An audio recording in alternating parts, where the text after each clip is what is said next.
listening to Sports Talk 916 with Greg Bull and Coach Greg Veroza.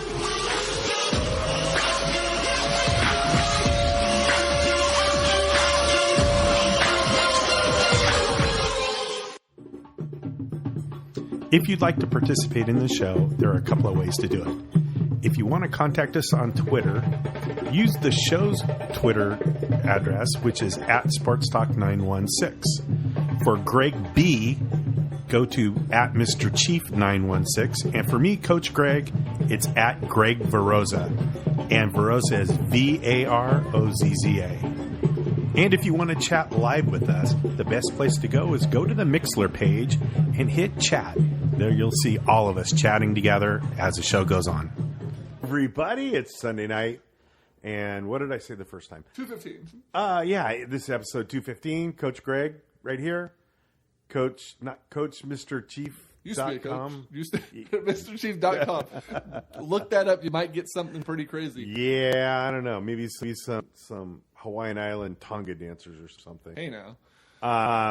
This is Sports Talk 916. We're the two-headed monsters of Greg that we call Sports Talk 916.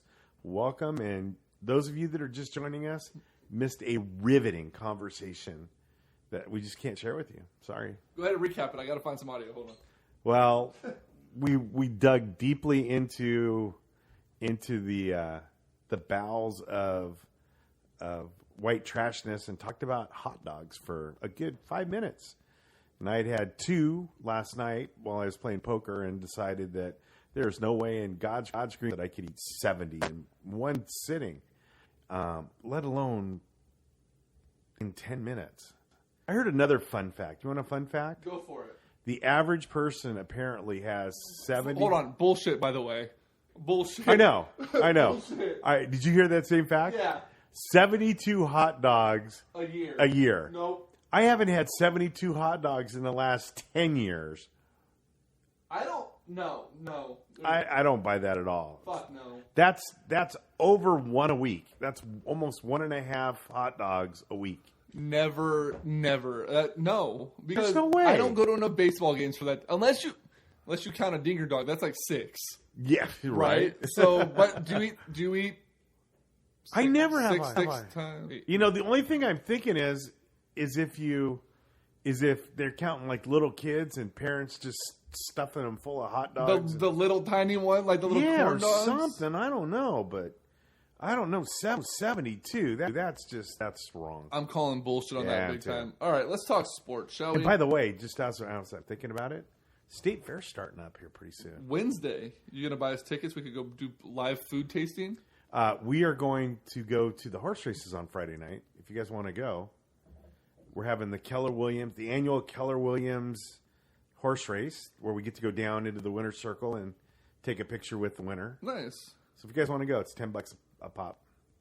Yeah, maybe. I'll see what's up. And then we go out and walk around the fair. I'm going to do some food tasting. I'm going to do some. Make sure you food live it. We'll do some damage on some fair this year. I've been watching. What is it? Fair Food on Food Network. Did you see the deep fried salad one? No. Yeah, there's this fucking thing in like Indiana does deep fried salad, and we're way off topic again. Let's talk sports for a little bit. I'm having more fun talking about fair food. But Sports Talk 916 is now Food Talk 916. Right. We could do a branch off. What's up, Will Nanoff? Hey, Will. Let's talk about this real quick. Deals. And Bonds hits one high. It's a deep. By far the greatest home run call in Major League Baseball. Yeah. And so yesterday, Barry Bonds gets his plaque and his ceremony on the Wall of Fame. If you've never been down the Embarcadero walking on the outside of AT&T Park, walking past the players' entrance, down the side where the team store used to be, and heading toward King and Third, you've seen the plaques wall. I've never walked down there. Okay, well, there's a whole wall. I mean, everyone from Willie Mays and Stretch and Gaylord Perry and Sean Estes is on there, and Marvin Bernard's on there. A whole bunch of guys are on there. And Barry got his plaque, and he had a little ceremony yesterday. He threw out the first pitch. And it's cool. He deserves to be on that, right? Absolutely. Giant Hall of Fame or Wall of Fame. Next stop for Bonds should be Cooperstown. We know that's likely not going to happen. I don't know. There was a lot of talk yesterday that he might. Right. Well, the wonderful Jim Crandall of Fox 40 Sports post. No, shut up. Post this wonderful thing on Facebook today, and Will said if Barry gets the plaque, can Jose get one from the A's? No. Post this thing, and he's like, the greatest asterisk player in the history of baseball. One of his home runs, blah blah blah blah. He shared a video of all 73 home runs in that season. Saw that. And he's basically talking about how he deserves an asterisk and he doesn't deserve to be in the Hall. And Hank Aaron is the all-time home run king with 700. He said, Aaron's the all-time king. 762 is the real champion. And I'm like, 755. Okay, 762. That's cool. Like, okay, didn't Bonds at 762? I'm pretty sure. Yeah, Yeah. Bonds was 755. Right, 750 was Bonds. He was. I one. mean, Aaron was 755. So 762 is the champion, apparently. And all these guys are like, oh, Bonds deserves an asterisk. Mays never did, or Aaron never did steroids. First of all, prove it. They may not have steroids. They did greenies. But tell me that you can 100% prove that Bond or that Ruth or Mays or McCovey or, Rose, any of those guys, Aaron, prove to me that they didn't take something that made them stronger or better or they stay didn't healthy. They didn't. They took amphetamines, so they were stuff. Playing schemes in 7 days or whatever they're 3 days a month off, you're pretty wiped out. And these guys made no bones about having jars full of greenies and crosstops and all kinds of amphetamines in the clubhouse. Right. So tell me that people weren't taking things to stay healthy, get stronger, run faster, stay focused, whatever it may be. I don't think there was anything. Right, but I'm just saying they were taking stuff that necessarily wasn't. Let's just call it kosher, right? Let's just call it by the book. Right. And hell of people are like, asterisk, he doesn't count. He would those home runs if he wasn't taking steroids. And to that, I say, I really got to edit out that delay. But anyways, first of all, Barry Bonds, before he started taking steroids or the clear or whatever it was hitting home runs at a record-setting pace. Right. He was stealing bases at a record-setting pace. He was one of the best hitters, most dangerous hitters in baseball long before the late 90s, okay? Right. McGuire and Sosa, or McGuire, Sosa, Canseco, you could say the same thing about those guys. McGuire, I would say McGuire probably was more of a pure home run hitter before he started taking steroids. Yeah, and then he turned into just a freak. Right. And here's the deal, though. These guys are like, oh, if it wasn't for steroids, you wouldn't even know that Bonds could hit 50 home runs. Here's the deal. Everybody in that era was taking steroids. Why wasn't Roger Clemens hitting 15 home runs a season as a pitcher? Why wasn't... Because he didn't hit. But what I'm saying is, why wasn't, pitchers or the little guys that got caught hitting home runs at a pace? Right. You have to have the intangibles to be able to hit anything with a round ball with a round bat and hit it 400 feet. The steroids did not improve his hand-eye coordination. It kept him healthier. It made him healthy. strong. It took a home run and made it into a big home run. Right. So these people that say, oh, well, this and that or whatever, I'm sorry, but as he got older, he started focusing more on the fundamentals of hitting. He started understanding waiting for pitches. He also learned that he has to be more selective when it came to his pitches. Hold on 1 second. Chloe Buck, get off of here. We say too many dirty words. You can't be listening. Who's that? One of my old summers. Nice. So for these people to say, oh, well, Bonds just started hitting him more. Well, when you get walked 273 times in one season in the 90s before he even hit before he started hitting 50 plus, you kind of teach teachers to be selective and look for pitches, sit on pitches, and take advantage of your opportunity. Listen to Marty Lurie yesterday before the game, and he said there was an entire season. I mean, it might not have been Marty. Anyway, there's an entire season where Bonds did not check his swing once. Wow. And then they were talking about OPS.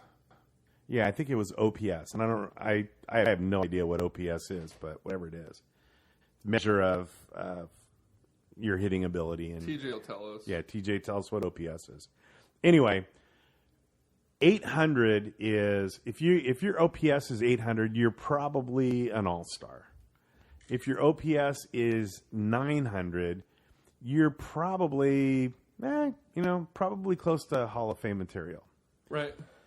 For 15 out of 17 years, Bonds' OPS was like 1,400. Great. I mean, it was, and there was one year where he's like 1,800, and that was the year that he got walked 273 times, including my favorite one of all time, bases loaded, 2 outs, bottom of the ninth, Arizona. The only thing that would have made that better is if the Giants would have won the game. Right. Or if it would have walked in the winning run. Yeah. So here's the deal, though. So Will says there needs to be a steroid Hall of Fame, and TJ said the 89 A's would be in that for sure. And then Will says not Steinbach or Langford or Welch. You don't know that. Yeah. There's no way to know.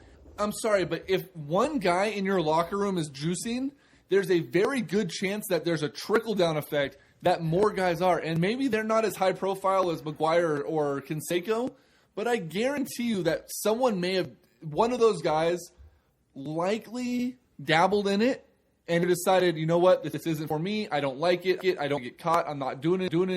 Because if you remember back with Rafael Palmeiro's testimony, he said that his use, he wasn't the first one. He was a victim basically of peer pressure in the locker room. And he didn't name who it was, but it's not just that one guy's like, I'm going to do this and keeps it hush hush. These guys they're around each other 180 days a year or more than that with all the breaks and travel. They get to talking, they're going to try it. Yeah. So unless you can 1,000% definitively tell me that no one else took a steroid, then that argument is invalid. And the whole, there needs to be a steroid baseball Hall of Fame. That's no, crap. They just need to put it in the Hall of Fame. Yeah. Because here's the deal. Steroids or not, I could not juice up right now and go hit a home run.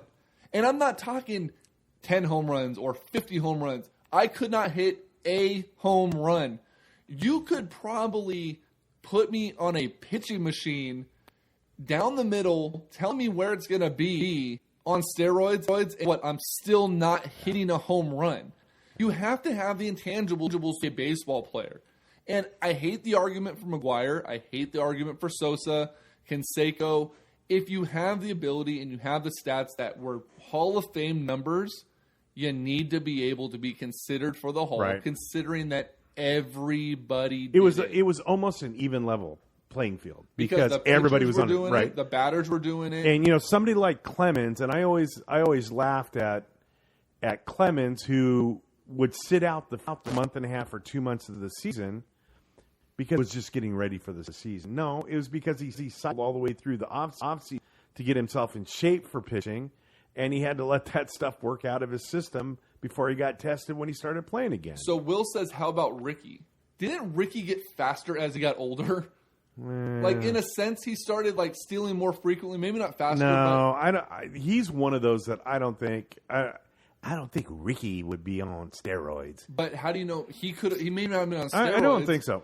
He could have been on something that kept him healthier longer, kept his legs I under think him. All of them were on something. And that's what I'm saying. So I think I've told this story before, but in a previous life, I ran a competitive suit store. Okay. Had a guy come in one day, and we started talking because he kind of looked out of place and didn't know what he was doing. And turns out he was a pitcher in, I want to say, the Cubs organization. Okay. He was down at single A or double A, and he was a pitcher. And so we started talking. This was kind of the height of the steroid times. And I said, Ricky was special, Will. I'll give you that one. Yeah.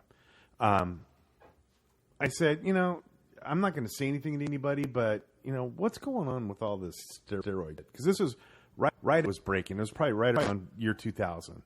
I don't know if you could tell me Bo was on something. I mean, Bo was special. No. Don't even fuck with Bo. Don't think so? No. I wasn't around during Bo's time. Bo was bad. Just looking at Bo as a specimen. Bo was badass. If that's the case, then Bo deserves to be in every Hall of Fame possible. Oh, yeah, he does. He did things that are unhuman. So anyway, real quick on the story, I said, "What's up with this steroid stuff?" And he goes, "I'm trying to decide whether I want to use it or not." He goes, "I got a bad shoulder. I need to recuperate from it." He says, "But here's the thing: I can throw 92 with movement. I'm never going to make the major league. I have to be 96 or 95 with movement." And he goes, "That's why there's so many people doing it, especially the young players. Those fringe players. Yeah, because if they don't, they're losing their job to somebody who is." And it kind of opened up my eyes to really what's going on. Let me apologize. Everyone's trashing me now for mentioning Bo's name. I'll take your guys' word for it. Bo's off limits. He's a freak of nature, and it's one of those guys where you look at him and you're like, there's got to be something. But hey, no. I'll give it to you. I'll give it to you. I'll give it to you. No. Go ahead. You don't. I mean, that's like trashing MJ. MJ's a liar, by the way. We could talk about that a little bit. Well, whatever. Yeah, I know. But anyway, so the bottom line was everybody was doing it. You had to do it. For the most part, you had to do it to stay in the league. Yeah. Like I said, guys like FP Santangelo did it. And he did it because he got injured and needed to recuperate faster, so he started taking steroids. Mm-hmm. So, FP Santangelo didn't turn into a bomb-hitting monster. I mean, no. What bugs me is the argument that everyone's like, "Oh, it's steroids." That no. Well, it helped. The story behind that I've heard Bonds and steroids was he got stopped because McGuire and Sosa were getting all the credit for bringing baseball back after the strike. And they were getting all the attention, and he decided he needed to get the attention so he could, he needed to get himself in this long ball hitting game so that the attention would go to him and not the other two guys. And that's why he started taking steroids and started concentrating more on home runs. He was an all-around hitter before 96 or whatever. Yeah, he was one of the best all-around hitters. He was already a two-time EP when he was with Pittsburgh. And on this way, he was going to be a Hall of Famer anyway. Ryan Hass is literally, he was the comment of the night. No matter what, it made the game more entertaining. It saved baseball. Yep, absolutely. Without the home runs and without the steroid era, if you want to call it that, baseball dies. Yep. Baseball's not around like we know. Oh, yeah. I mean, again, you weren't around back then because you were a little young. The strike in 94. I was around. How old were you? I was 8. I remember the strike. Okay. That's one of my favorite Major League Baseball trivia questions. I get all these people like, "Oh, I'm a baseball purist." Okay, who won the 94 series? Yeah. And you all get Indians or Braves. In the 90s, Really? they were the only Yankees, Indian, Braves. Right. All 3 teams that seemed to all be involved around that time, and you're like, no, keep going, keep guessing. No. Name all 30 teams. I don't care. You're gonna get it wrong. Right.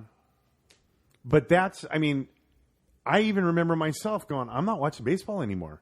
I'm not interested in it. It doesn't, I mean, I'm tired of it." And then 98 happened. And then McGuire and Sosa happened. And then it almost became appointment TV. It's like, they're playing again. Now they're playing each other. It's going to be on TV. Let's go watch it. When can you ever remember let's say a Yankees game being on, and then all of a sudden it cuts away to McGuire's at bats, or at bats, right, or an NBA game is on and it cuts away, or whatever sport or whatever anything's on. The news, like local news, was cutting away on. I remember on like Channel 10 News, they'd cut away and do live feeds of these home runs. Yeah, they literally saved baseball. It did save baseball, and they make no bones about it. And that's a big reason why nobody put a stop to it until people started really, really bitching about it. Mm-hmm. It saved baseball. And then, the commercial, chicks dig the long ball and the whole bit. So. Oh, they ate it up. Yeah. The other thing that I thought was cool before we move on from this is Rich Aurelia talked yesterday at the Wall of Fame. And he talked about how it's funny that you say Bonds, you heard that he got into it for the attention. And I honestly think that he more or less got into the steroid or the clear, whatever you want to call it, to prolong his career. No. You look at it and you go, if I hit the home run, I don't got to run. I don't got to steal. I just trot the bases and I'm back in the dugout. Obviously, attention's nice, but I think there's a lot of it that goes along to you could be kind of lazy if you're just hitting the home run. I've heard that story more than once. Is he was because McGuire he was because he was a better player than those guys. Taking away all the spot from him. He was a much better player than both of the guys, and it did take away the aspect they of came that. back. Yep. Kings are down 71-68 against Memphis here in the Summer League. We're going to get to Summer League here in a little bit. Barry did it to keep up with Dad. He also, I think, wanted to be in the same tier as his godfather, as Willie Mays, because that's a hell of a cool story to be like, hey, I passed my godfather, the say hey kid. Like a lot of that happens, but Rich Aurelia talked about how Bonds, even in the midst of the home chase, was extremely grateful for his teammate and was still was like caller of the game as far as the way game was played. Oh yeah, absolutely. And he said that Aurelia was batting ahead of him, he was batting ahead of Barry, and he was like 4 for 4 in a game. He was having a great game, or 3 for 4 in a game. He came up and ripped a ball down the left field line and took it in for a double. And Bonds at the time, I think, was at 70 or was it like 68 home runs, about to pass McGuire, 69 home runs, ready to either tie or pass McGuire. And it was like in the last second or last week of the season where he started crunch time. Right. Stretched the double, and then they immediately intentionally walked Barry. And he said that the next batter grounded out into a double play, and he's walking off the field. He hands his gear to the third base coach, and as he's walking by, he walked by Barry and said, "Hey, I'm sorry I stretched that into a double and took the bat out of your hand." And Barry's response was, "Never be sorry for playing the game the right way. You're trying to win the game. If you get a double, you hit a double. Don't worry about me." Right. And I thought that was kind of cool to hear, because a lot of people, they tell the story that Bonds was arrogant. He didn't care about his teammates, all this other stuff, where in retrospect, you listen to his teammates, and they tell you that's the complete opposite. Like, he liked the spot. Obviously, at the same time, he understood that the game was still bigger than regardless of how big his head was getting, literally and figuratively. Right. Which I thought was super cool. And then, well, I also think that a lot of the negative thoughts and negative, just the way he's perception of Bonds is because he hated the press. yeah, He didn't like the press. He thought it was stupid. They asked dumb questions. They bothered him. Up until now, I think he's finally starting to get it, that he needs to be more open to the rest, because they're the ones that are essentially vote him into the hall. But they're the ones that have made him into be the monster that everybody thinks he is. Yeah. It's funny. I was on Facebook, a guy and a girl that I went to high school with. From kindergarten all the way through. Posted something the other day, and they said they were in Porterville the other day, and the husband was getting out, filling up gas, and somebody showed up right next to him on the other side of the thing, in a Range Rover, and he got out, and Frank was filling up gas, and he goes, "Hey, did anybody ever tell you like Barry Bonds?" And he goes, "Every single day of my life," and that's what it said on the back of my jersey. Nice. And he went, "Oh, wow." He goes, "Yeah, so they struck up a little bit of a conversation and said he was really cool." So, I think he's starting to get that. I think he is too. And like I said, I think a lot of it comes down to the fact that the writers and the media are essentially the ones who vote him into the hall. And if he continues to snub him and cold shoulder him, he may never get that vote. Like, you know what I mean? Right. What I mean? As new writers and new reporters start getting their vote, as older guys start to fade out, he needs to win over that younger group, Yeah. So I think that has a lot to do with it also. But Yep. Real quick to touch on the Jordan thing, you said it's like saying Jordan never did anything. Like I said, Jordan's a liar. I think Jordan used his spotlight to make himself look better and look more bulletproof than he was. And the only reason why I bring that up is because we talked about hearing stories from former players and things like that. And it is his infamous flukes, right? We were talking with Antoine Carr, a few other guys at the Kings Mixer a couple years ago at the golf tournament, and we were all drinking. As the drinks started flowing, the truth started coming out. Oh, really? You never told this. Yeah, I told it. I don't remember. And one of the guys, I don't think it was Antoine Carr, it was another guy that was in the room. I don't remember who it was, but basically said, we're like, "Oh, well, Jordan battled the flu and this and that. And he's like, motherfucker. He's like, no.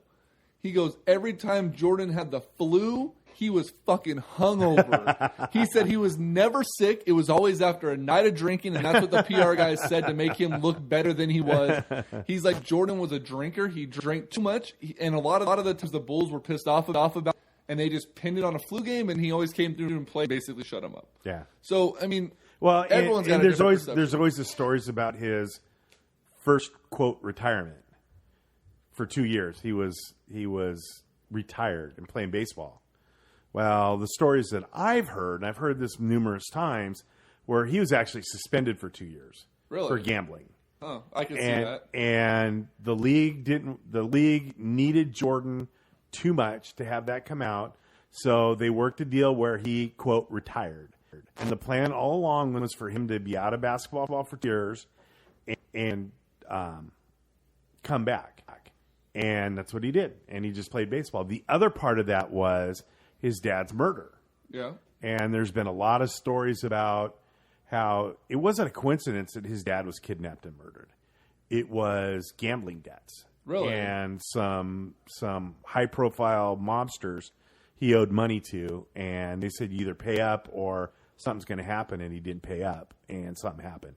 So I've heard that obviously, a couple of all times. Speculation. We don't need people. The Jordan. Yeah, no, absolutely, and absolutely. on this. But I've heard that many times. That was the case on both those things. It doesn't take away. Again, same thing. It doesn't take away from Jordan's ability on the basketball court. No, not at all. I mean, his baseball field games suck, but there's that. Not like Bo Jackson. No. Bo was amazing. I love Bo. Bo never did anything wrong. No, seriously, and I know you're going to give me shit about this. There's a Bo Jackson 30 for 30, and you need stop it. I don't think I have it anymore. No, keep going. I don't have it. So. Okay. You need to watch that Bo Jackson 30 for 30. It is amazing. This dude was incredible. He was. People nowadays don't realize. I mean, I don't think we realized what we were seeing when we watched Bo Jackson play baseball and play football. Hell, he could have played basketball.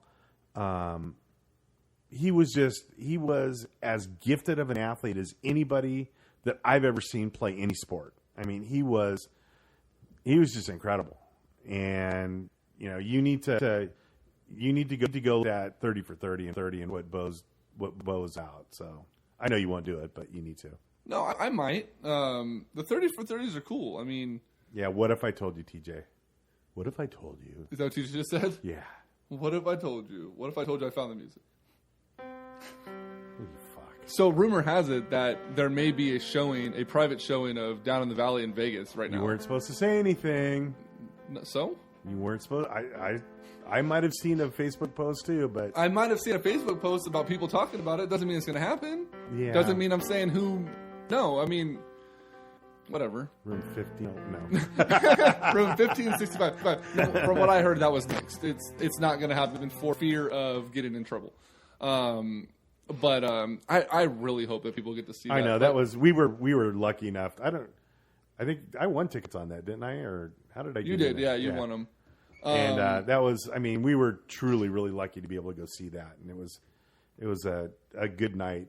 You know what's funny is I just watched a 30 for 30 the other day, and it was the one. Oh, so I mentioned 30 for 30, and I get the music. You don't. What if I told you that recently I won the 30 for 30 on the XFL? This is the XFL. And it was actually pretty awesome. Like it was a really good way of going through that.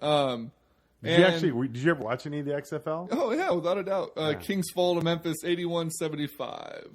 They're going to lose 50 games this year, 60 games this year. I don't know. They suck. A lot of Kings fans say they're going to win 45. The rookies are useless. They're 0-2 in summer league. They suck. What's hella funny is someone after the first game posted, "See what happens when you trade DeMarcus? We can't in the summer league." And I'm like, newsflash: DeMarcus doesn't play in the summer league. Right? Fucking dipshits. No matter who the hell we had playing. My favorites are what's going to happen with who's got his number? Is it Fox has his number? No, Frank Mason Jr. Frank Mason Jr. Yeah, what's going to happen when Boogie comes back and wants his number back? He's not. Yeah. And speaking of that, let's talk. So there's a gentleman right there on the screen right now. Yep. Vince Carter. Half man, half good. half good, half man, half amazing. Well, yeah, but right now he's half man, half goodish.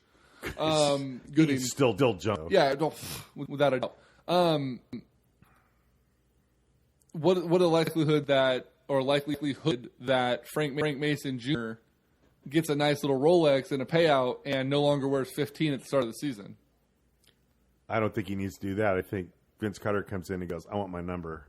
You don't think he'll treat the rook? I mean, he might. Carter's one of those guys. He's an old school guy. He might even do it the right way. He might even just come in and take another number too. The only other number he's ever worn was 25, and Justin Jackson has 25. So maybe he comes in and wears 4. Can't. It's retired. Comes in and wears 99. I don't know. I mean, what up, Joe? Yeah, I mean, it's hard. I mean, I'm looking forward to this King. Let's talk Kings, shall we? So, sure. Last week's show, we talked about free agent rumors. Who are the Kings going to get? We talked about Otto Porter a lot. We talked about... And they made a big play for Otto Porter. They made a play for Porter. We talked about Delso. Damn it, I'm reading Joe's comment, 7.5. Yeah, he wears 7.5. Yeah. There you go. Or 75 would give him 7.5. That's right.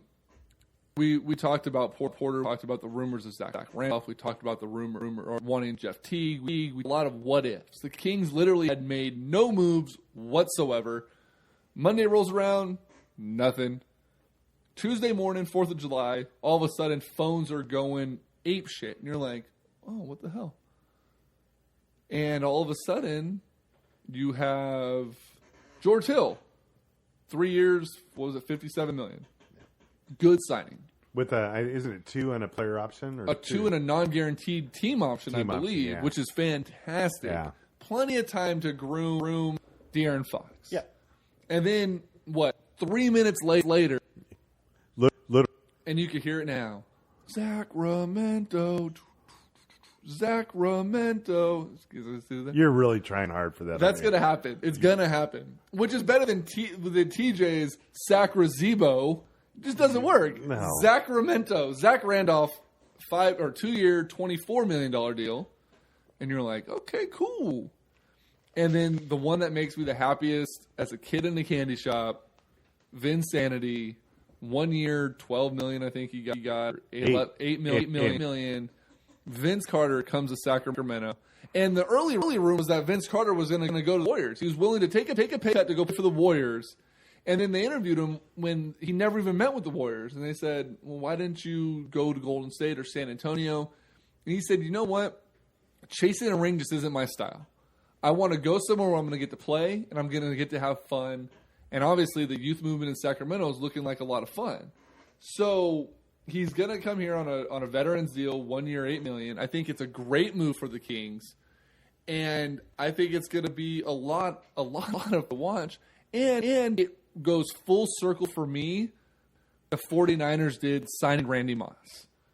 You always have that fake player, ranks in the top, 2 or 3 in a sport that you love, right, that never played for your team. So you can't go out. I can't go out and buy a Vince Carter Raptor jersey until he retires. Maybe I could buy a throwback one, but even then, I can't wear it. I can never buy a Randy Moss Vikings or Raider jersey. Then he signs with the Niners, and I'm like, yes, you're terrible, but now I can get my Moss jersey. Well, guess what? Vince Carter's a king. He may be terrible. Who knows? He can still play very well. But I get a chance to buy a Vince Carter Sacramento Kings jersey and never take that away from me again. And I'm super excited about that. It rounds out the Kings roster. They have all their pieces in place. There's no more signings available as far as roster moves unless they can make a trade. Joe says Randy Moss, though. Hey, you know what? You leave Randy Moss out of this. I rock my 84 with pride. But, I mean, what do you think of the signings? It's 3 big names. A lot of Kings fans are like, oh, what about the youth movement? Why would you do it? First of all, you don't understand what the hell's going on if you're pissed off about these moves. No, what do you think? No. Well, first of all, they had to spend the money. Yep. They had to spend money. So there was no, they had to do something. You're not going to spend the money on somebody who's not worth the money. Do any of these guys fall under not worth the money to you? No, not at all. I mean, $8 million for Vince Carter? That's like buying him at the dollar store. Zach Randolph? I mean, coming out of Memphis, they're going to retire his jersey. Right, absolutely. Yeah, so, I mean, you We'll get to that in a second. I think that's dumb. yeah, I think it is too, but that's all right. What's up, Chris?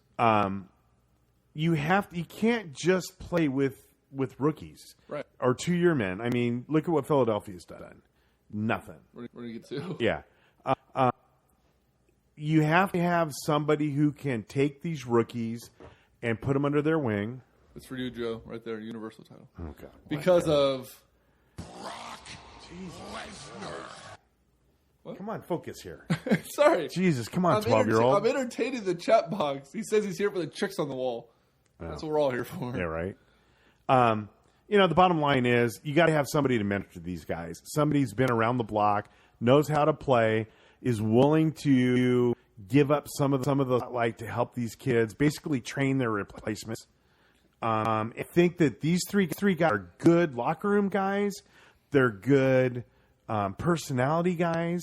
They're not, you don't hear about them going out and getting drunk and shooting up nightclubs or anything like that. Or drinking bottles of Hennessy in the locker room because a game got delayed. Right, or fighting people in clubs, fighting girls in clubs and doing all kinds of stuff like. There's just not that kind of guys. So I think the signings were amazing. I think Vladdy, they might not do anything. Hold on.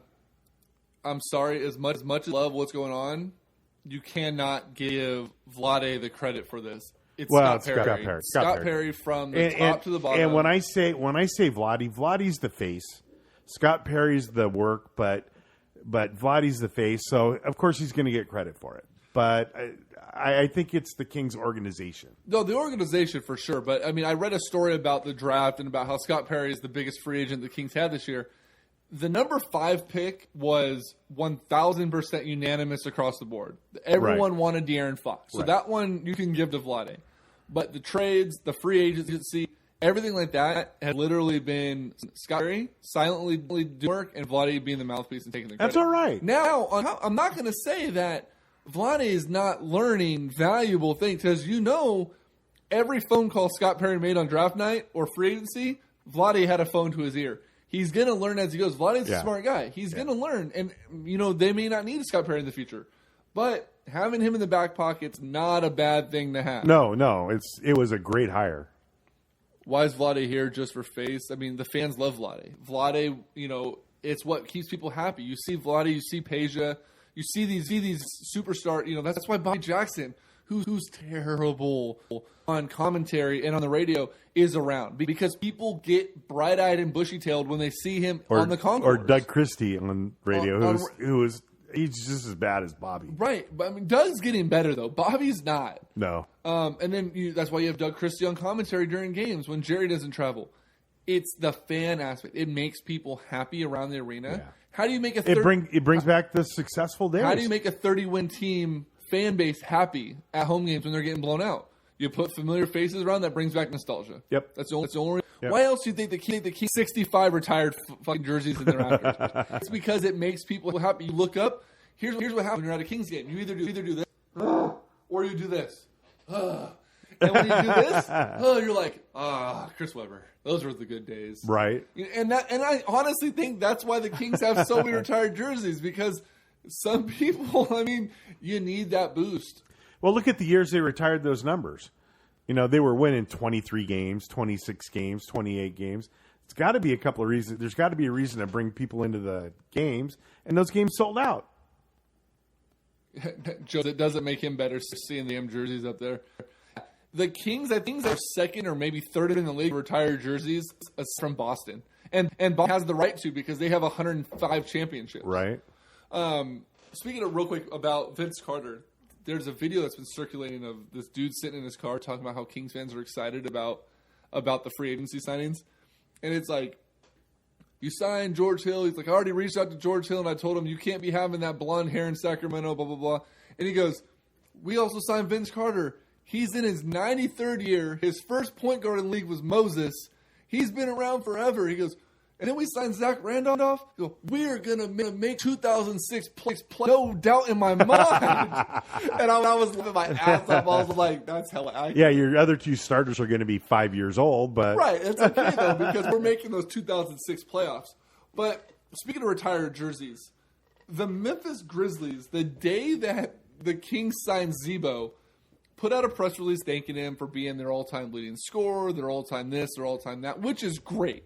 right. But then they go, we're announcing right now that no one will ever wear 50 in a Memphis Grizzlies uniform. Okay? He didn't die. He didn't retire. So how about you secretly tell people, no, you 50? You know what I mean? Like, what team was it that a team recently, I think it was in football, the 49ers, Frank Gore leaves. Every running back that came in unanimously agreed that they weren't going to wear 21. It's a sign of respect. Right. You just get it in these young players' ears. Hey, guys, you know what? 50's off limits. Sorry. We're going to, at least for a year or two while he's still in the league. And then you formally retire it. But to give him... Jesus Christ. Oh, he hold it. He's happy. Yeah. He's happy. That's speed. I thought he was stopping his caddy like, how dare you make me use a putter? No, Mike. No. Mike. Oh, this is Mike. Wrong one. Damn it, Barn Bomb. What now? Better ingredients, better pizza guy. Georgia Papagiannis. See where I went there with that? Yes. God damn it. Hi, Way too this often. is Mike Barnbaum. First of all, Cooley is better than Papagiannis, and Cooley has no shot in a blue moon of making this fucking team.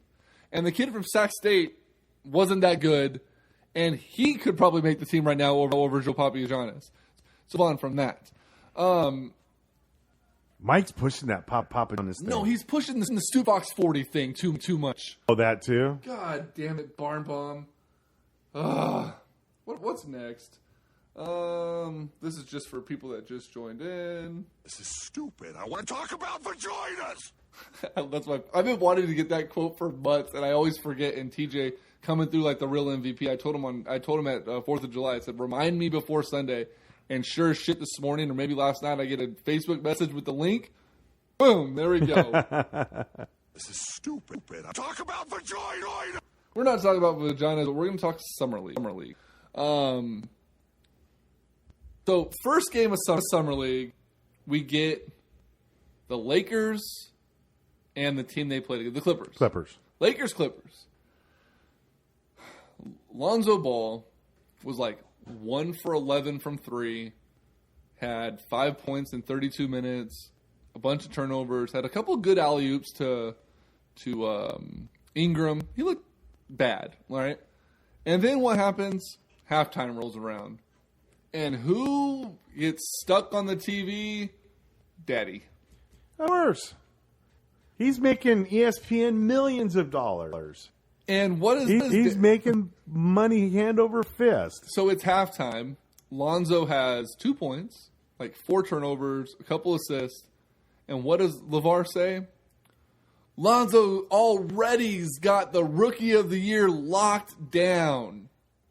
There it is right there. It's no doubt in my mind, based on his performance already, he's got it locked. I'm on 2 points? Do you know how to shut the fuck up? That draft day commercial with all the rookies talking about their dads. That was great. Was probably one of the best commercials seen in like 5 years. And I think took a little bit of the wind, not the wind out of the balls, but kind of shut everybody up a little bit about Lonzo Ball. It did, because they realized, like, we need to stop talking about him so much because his dad is literally taking the spotlight off of him, and that's not right. Yeah. And then they go on Raw, and he makes a fool out of himself. But Lonzo let the talk or his play on the court make a fool out of himself because he looked bad. But it was... And those knockoff Kobe's he's wearing on his feet don't look very good either. But it was the first... I mean... He comes out the next night. We'll get to that in a second. Summer League makes preseason look like the NBA Finals. That's how bad Summer League is. You can't draw 1/10 of one conclusion. I finally agree with Mr. Barnbaum. Lonzo will not be Rookie of the Year. LeVar better think before he speaks. Well, first of all, the second part, that's never going to happen. Yeah, no. Never. You know what? I disagree with that. You think he still wins it? No. The second part of that. You think he will start learning? You think Magic shuts him up? No. I think Dad is thinking all the way to the bank. What have we been talking about all summer? 2 deals and just what I mean. So they're talking about him. You know, do you think selling big baller brand hats? Fuck no. You don't think so? Oh, come on. Of course it is. Would we even know who Ball is if his dad wasn't talking? His dad, I'm almost thinking that his dad's a freaking genius. You know, he's not doing it the way you or I would do it. But does that make him a lock for Rookie of the Year? No. But that's not what we were talking about.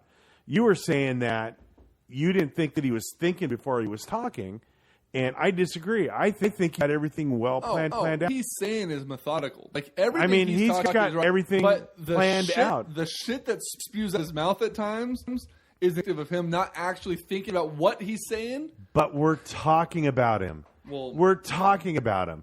That's what he wants. He doesn't care what he's saying. He's just talking so that he pisses you and I off, so that we talk about him. I think he's a genius. I really do. CJ Miles just got $25 million to join the Raptors. Nice. Holy shit! Talk about 2006 NBA playoffs. I think I'm going to go home and punch my mom in the mouth for not being black and 6'4". You can't punch your dad anymore, so I guess you got to punch your mom. And I'm never going to punch my mom. It was a joke. It wasn't very good, but calm down, Mike. Yeah, right, Mike. I'm not going to punch anybody. I'm a lover, not a fighter. I wanted to say right now to thank you to everyone that's tuned in. We've had between 6 and 10. I mean, I know that's not a lot. That sounds kind of pathetic for viewership status, but consistently this entire broadcast. And I think a lot of it has to do with the fact that we're talking about conversational pieces, not just stats. Yeah. The Barry Bonds thing, I think, helped out a lot. But let's talk a little bit of stats for you guys. We're talking about Lonzo Ball and possibly being a lock of the year, but the game followed that Lakers-Clipper game. Whoa. What? Read Barnbaum's last statement. Mike. We're not going political, Mike. No, political aside, Mike, I'm not saying that what he's saying is correct. What I'm saying is even you are talking about him. And that's what he wants. He wants the name to He doesn't care if it's the old saying. It's not good publicity or bad publicity. Just spell my name right. Right. And that's what he wants. He wants you talking about his kid because that got his kid drafted number 2. That got his kid the deals that he's going to get. And by people talking about him, all of a sudden, the kid is now a marketable player in the NBA. If it wasn't for Dad, he wouldn't be there. And Dad I don't agree with him. I think he's stupid. I think the things that he says are asinine, but he's brilliant because he's out there and we're all talking about him. So Mike, and Bill Hefferman says any press is good press. And TJ gives you a round of applause. Thank you. So does our studio audience. Yay. If I can find their fucking button. Thank you. Thank you very much. Thank you. I'm here all week. Or just until the end of the show tonight. Yeah. The thing is, let's talk about something that was impressive, and that was De'Aaron Fox, his first game. Yeah. I mean, he played well. He outscored Ball. He shot better than Ball. He had more assists. I just don't think it's still Summer League. You can't draw any conclusions about summer, especially the first game of summer. What about the fact that the next night Ball comes out and records a triple-double, 11-11-11? Yeah. The thing is, it's gonna be. I honestly think. Oh, God damn. Speaking of Rookie of the Year, Aaron Judge is a fucking monster. Joe, I don't think it's gonna revive the rivalry to what it was, but I think it's finally going to make those games intriguing. What's going to revive the rivalries is both teams are good. Yeah, that'll help. That's what, and we got in this argument when everybody was blasting the Warriors being the Kings' rival. They're not. No, they're not. In order to have a rivalry, there has to be an equal chance of winning or some kind of chance of winning. Even though we get lucky and beat the Warriors once a year, it's still not a rivalry. Right. So it's the same thing with the Lakers. It's going to be the Lakers have a better chance of getting back to rivalry status than the Kings and Warriors ever have a chance of being rivals. Yeah. Because you think about it, the Kings are going to need to get in the top 5 in playoff seeding to have a meaningful series or meaningful matchup in the playoffs with the Warriors. If you're a 6, 7, 8 seed, you meet them in the first, second round. You want to be able to meet them in finals, and the team that wins gets to go to the NBA finals. Right. That's build rivalries. You don't build rivalries, not getting to the playoffs or having first round playoff series over and over again. Like, you need to be able to prove that you could win, get deep into the playoffs, and then have a 7-game conference final year after year like we did in the early 2000s to really have a chance at building a rivalry. And proximity doesn't build a rivalry. I'm sorry, but that argument will never win with me. You will never get a rivalry between the Kings and Warriors because they're right down the road. Just like to me, the Warriors and Niners do not have a true rivalry based on football. They have a proximity rival. They may not now. They're going to Vegas. But the fact that they share a bridge, other than the people that live in those two areas and the close proximity of the two, when you play them once every 5 years or 4 years, whatever it is, and you never meet in the playoffs because you have to make it to the Super Bowl, that's nothing more than a fan or than a proximity rivalry. And regardless of fans may not like each other, that's a fan, angst. That's not a rivalry. Rivalry is performed on the field, on the court, or on the ice, or whatever medium. And there has to be conflict. I mean, there has to be fight. There has to be some kind of level of anger shown between the two teams. I mean, that's why the Dodgers and the Giants. That's why the Dodgers and Giants are great. That's why you go back all those years in the fight between Juan Marichal and Johnny Roseboro, where he takes the bat and clubs him over the head with it. Right. Well, here's the deal, and I've had this argument brought to my attention too. Well, the Dodgers and Angels, they're a proximity rivalry. Yeah, but those two teams don't like each other. They care about playing for Los Angeles. Right. They want to compete against each other. The A's and Giants don't care about it. They don't care. The Raiders don't give a shit. The only fights that ever happen are between fans, and most of the time it's the Saints beating the shit out of each other. And it's in the bathroom. In the bathroom when they're doing a fucking dick contest. So don't talk to me about rivalries until you make it to the playoffs. That's my opinion on that. Yeah. Geographically, the Kings and Lakers will always be rivals, just like the Dodgers and Giants. Records are meaningless in this case. No. Geographically has nothing to do. It's not a Sacramento-LA thing. It's a Kings-Lakers based on what happened on the court. Yeah, you go to LA and you're not happy that the Lakers are there and you wear your Kings colors or whatever, but that doesn't mean Sacramento LA are geographically rival. No. It means that you play meaningful games, it matters. I mean, you go back to the Christie Fox fight. Mm-hmm. I mean, it's things like that. It's the Robert Horry hitting that shot with no time left on the clock. It's things like that build a rivalry. Just because there's a team 80 miles down the road and we play 4 games a year and 3 of them are blowouts and one of them is a pretty good game, there's no fire, there's no nothing on it. Absolutely. I agree with that 110%. What else did I have on my list? It's something. Oops. I actually plotted out some things to talk about. Oh, is Summer League?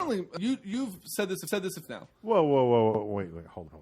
Oh, boy, what? Mike, you're wrong. Sorry. I just read that. You're wrong. I just said that. I know. I was watching the What is Flash. this fucking guy? The Flash. Yeah, but so they brought him out at like some track and field thing the other day too. He had like a 40-meter start behind everyone else, and he beat all them too. Or he didn't beat everybody. So it's 7th inning stretch in Atlanta, and he comes out and he races a fan and he gives a fan a 4-yard start. Okay. He had this track and field event too. And he was like undefeated for the first quarters of the season. Well, he lost at this track and field meet. And he lost at a game too. But he lost the other day because he fell. Okay, whatever. But anyway, it's a thing. Anyways, it's a weird thing. The first thing I thought of was he's a world-class sprinter. The Incredibles, the movie The Incredibles, the freeze guy, the black dude that's the freeze dude. That geographically, we already talked about that. You said this a few times. You can't measure what a season's going to look like, talent, skill, anything based on the league. Right.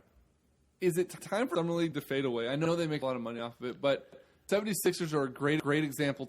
Luckily for them, it turned out okay. Marquez Fultz went down with a bad knee injury, got carried into the locker room. He was up walking around. He tweeted out that he's fine. It was more precautionary than anything. But at what point are these guys going to – is it going to turn – maybe not meaningless. Maybe they won't take away Summer League. But we talked about this on the last show, about the talent pool being extremely thin for the NBA. Does the Summer League turn into more of a undrafted agency tryout for the G League? Or maybe even a guy on a whim maybe gets a shot at an NBA roster, but you'll no longer start, or you're going to start seeing less and less actual draft picks because of the meaningless of it. Because if the Sixers, they trade away future first round picks, they trade away the 3, they trade away all this talent or all these pieces, they get Markelle Fultz, and then he goes down with a knee injury in the second game of Summer League and he's done for the year. At what point do teams start going, if this starts becoming an epidemic, I got one thing to answer that. Money? No. Just because they don't play at Summer League, are you telling me that Fultz is not going to play basketball? He's not going to be playing pickup games. He's not going to be playing basketball between now and the start of training camp at all. No. Where he could do the same thing playing at the Y or at 24-Hour Fitness or wherever he's playing. But he's also not going to be going as hard as he is like it's a real game in those. And it doesn't matter. He could get hurt walking down the street. What I think is going to happen, one, I don't know when all of a sudden Summer League became a thing that people went to and people started attention to. Because when you're a 30-win team like the Snow Kings. But it's not just things. I know, but you go to it when it's a bad teams because you want to see a chance to win. It's on ESPN now. Every game is on ESPN or the NBA channel. Doesn't matter. Whenever playing, they're televised. Who the hell ever watched Summer League basketball? It's to Il's question. It was the foot and ankle is not broken. He's walking around. It's an ankle sprain. He's done for the summer. Yeah. The Lakers shut somebody else down too. Ingram got it too. Isaac says he's soft. True. I think it's going to be a thing. I think what you're going to end up seeing is guys coming in and not playing the full slate of Summer League games, where you'll see them come in and play a couple of games.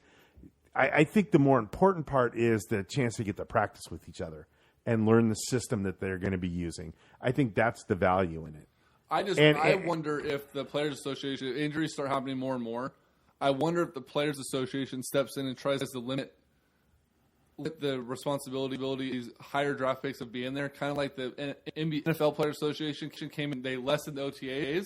Remember a couple years ago, up until probably like 4 years ago, OTAs would occur and it was fine and nothing would matter. And then all of a sudden, 4 or 5 years ago, there was like, what was there? There was like 7 or 8 ACLs in the first days of OTAs, and all of a sudden, hey, guess what? OTAs are gone. Yeah. And I wonder if, and obviously ankle injury or 2 ankle injuries to Ingram and Fultz isn't going to be enough to swing a change.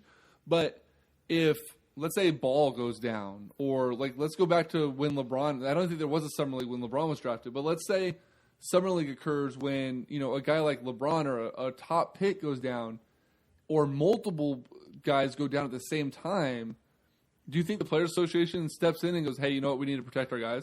And if you're if you're a lotto pick, you don't have to play. You can, but you don't have to.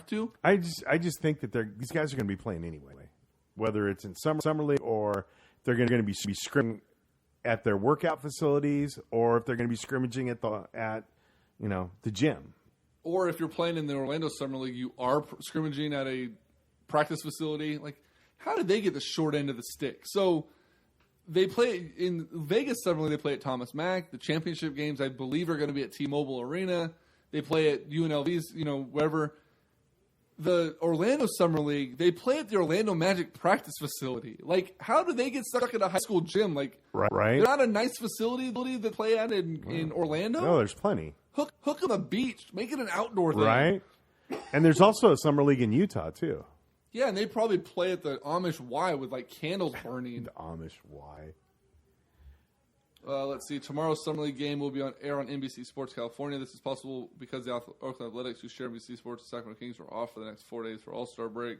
Don't care, Mike. Thanks, Mike. And TJ says, nice. I'm going to the watch party and the Golden One Center for the very first time. TJ, enjoy it. You will like it. Yep. TJ's never been to a game? Nope. Really? Yep. Oh, shit. How'd that happen? I don't know. We give tickets away all the time. I know. Poor TJ. Let's see. What else? So, Look at those pants. Those are dope. Did you see that dog that I posted the other day? No. I was going into Staples, and some lady had colored her poodle's hair bright pink.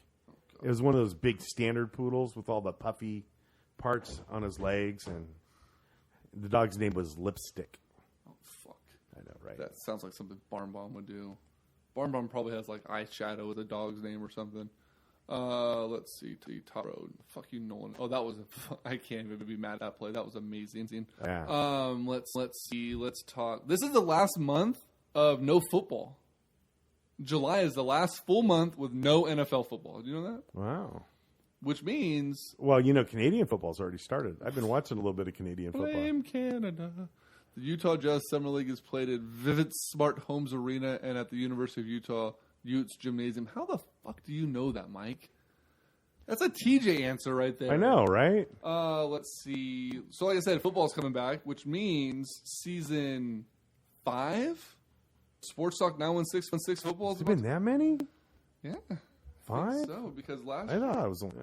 Last year I had a group set up of Sports Talk 916 trash talking, which I think there's one post in, because no one joined it because we all talk shit via text and everything else.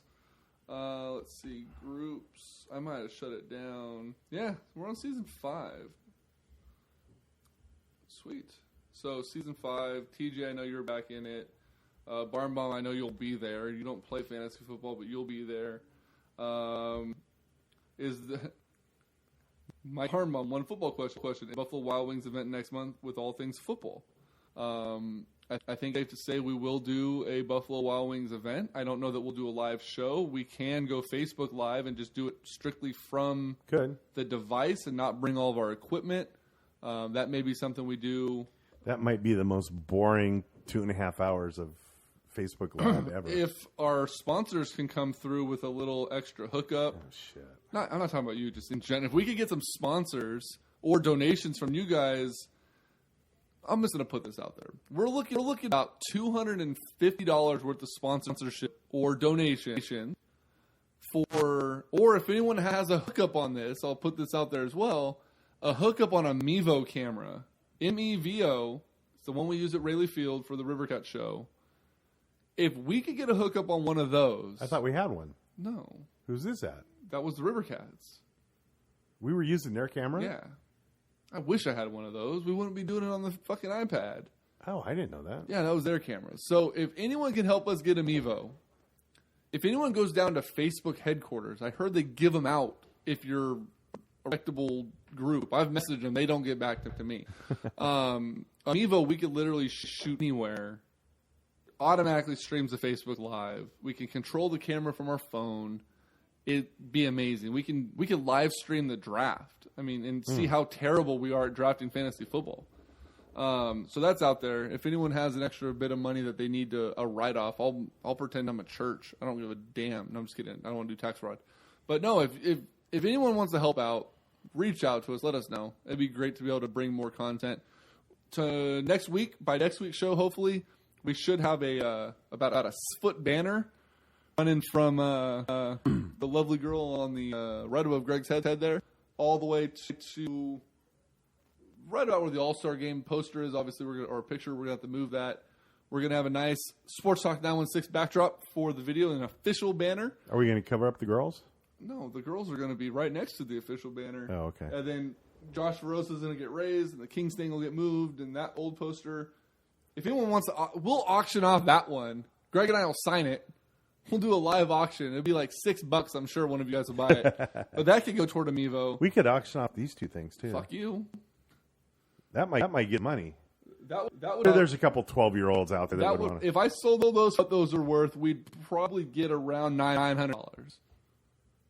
No way. $470. Look it up right now on Why? www.shop.com, and that one's $369. And those Sting plates that are on that one are about $90 a piece. You keep bitching about being broke all the time. I was given both of those by Jeff in our fantasy football league. Why? Because he promised to take us to WrestleMania next year in New Orleans.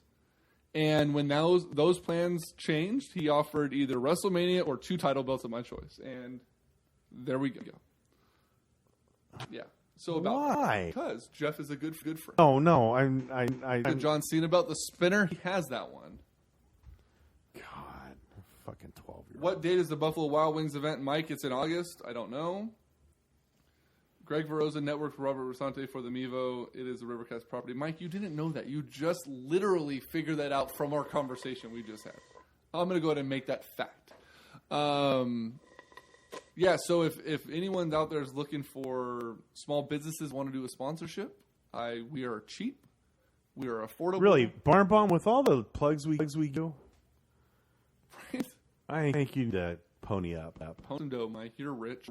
But yeah, let's make something happen, guys. We want to do it. We will do our live. We will do a live event out there. Anyone's always welcome, whether you're in the league or not. You're always welcome to come hang out with us, have a couple drinks, bullshit around. So are we going to have any open spots this year? I have to go through. I can check right now. I can tell you who's in and who's not. I just got a comment. You want to check the comments? I didn't see what it said. Is it if it's before or after the 13th of next month? I'm in. We probably will have one open spot. I don't know. It's going to be after the 13th. Yeah, it'll be closer to the end of the month. I think the draft, the first weekend of, or the last weekend of season is usually like the 1st of August. They usually start the September. Yeah, right around Labor Day. Right. So I do believe that we will likely have one open spot. That's just because it was really fucking difficult last year to draft with Ron from Corner Pub Sports being in Philly. It sucked being on the phone. Yeah, if you guys want to fly out here for the draft, we'll find you a place to stay. Yeah, I mean, if you guys want to do that, I'm all for that. But, I mean, you can stay at Greg's house and play with the puppies. They'll be gone, thank God. Are you keeping any of them? Why not? Because I don't need 5 dogs. I didn't say keep all of them. I need 3 dogs. I already have 2. My sister's going to take one. A friend of mine's going to take one. I think the neighbor's going to take one. So Nice. So, fantasy football. This is some behind-the-scenes shit that no one cares about, but that's okay. Thanks, Mr. Calendar. Labor Day is September 4th this year.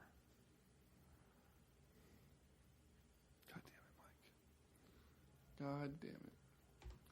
I did get the email that said our fantasy football league was renewed. Nice. I'm not going to be the 4th and 40ers again this year because I think we're actually first downs.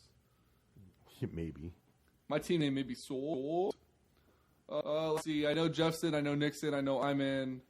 You're in. Travis is in. I'm guessing that Will may be in again. I know somebody who's not in. I think we're going to have 2. I know somebody who's not in. Keith? Yes. Done. Yeah, Done. He didn't play last year. And I'm sure Done. he'll do a sack thrown one. So we'll go ahead and we'll probably have Keith and Ron's spots open. So that gives us 8 right now, right? Or 10? That is at 8. So yeah, we'll 2 spots. We'll have to really kind of do a vetting of this. Because you're going to have to be at the draft. You got to be at the draft. You have to be at the draft, and you have to give your word that you're going to play out the season no matter how good or bad you're doing. I really wish there was a way for us to do like a small buy-in. That way it forces people to... Well, there's a way we can do a well, small there buy-in. is, but then I don't like having to hold on to the money like the whole fucking time. You know what I mean? Like, I don't know. I prefer it to be free. It's easier. There's less hassle. I don't know how to remove people from the league. I want to remove them now, but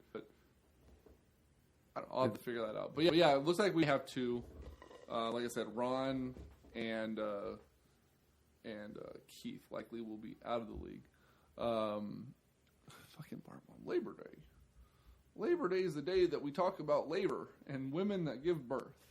That's not what he said. I was just making that up. But yeah, that's pretty much what I have. If you're considering covering any Hornets football in September, home games occur on the 9th. Won't be at that one. That's my wife's birthday. 16th. Won't be at that one because it's the 16th. And the 23rd. Probably won't go there. 3 consecutive Saturdays. Fuck that. I'm not wasting Saturdays. I only get one day a week on the weekends. That was fun, though. It was fun, but unless I could get in the booth, Jason Ross and Mike. All right. You want to do something, Mike? If you could get myself or Greg or both of us on a call with J. Ross on a game call, I'll consider it. I don't even have to be on mic. I just want to sit and watch. Right. Oh, speaking of that, Sirens got murdered yesterday. Did they? In Utah, I think it was 50-7. I was just going to ask you about that. That's a team that we don't like, right? Utah, yeah, the Beast team. Yeah. Beast. But yeah, other than that, I mean, that's pretty much what it is. So definitely, if you're in our fantasy football league, keep an eye out for it. We will be things going. Everyone pretty much auto renewed. So like I said, I got to get people out in order to remove people. But yeah, I can't wait. It's going to be fun. I always have a blast. We always have a blast at our fantasy football leagues. And it will be good. It will be good. It will be good. So anything else you want to cover? Anything else on your mind? Anything pressing? No, I think I'm pretty good right now. All right. Oh, we could actually, God damn it, I forgot about this. Night, everybody. Brock Lesnar reigned his Universal Championship over You don't even know who he Samoa fought. Joe. You don't even know who he fought. Jason Ross is on TV tonight with Pierre Nochin and Sean Cunningham right after the ABC 10 News at 11. Whatever. That's cool. Anyways. No, Mike, you need to get us in the booth for a Hornet game. If I could call it with Ross, that'd be great. If not, I just want to watch. I told Robert at the Rivercats, if he can get me in the booth with Johnny, you could tape my mouth shut, give me a breathing straw. I don't care. I just want to watch the man work. Yeah, that'd be fun. I'd like to do that too. Cool. All right, guys. For Greg, I am Greg. We will see you all next week. Night, Larry.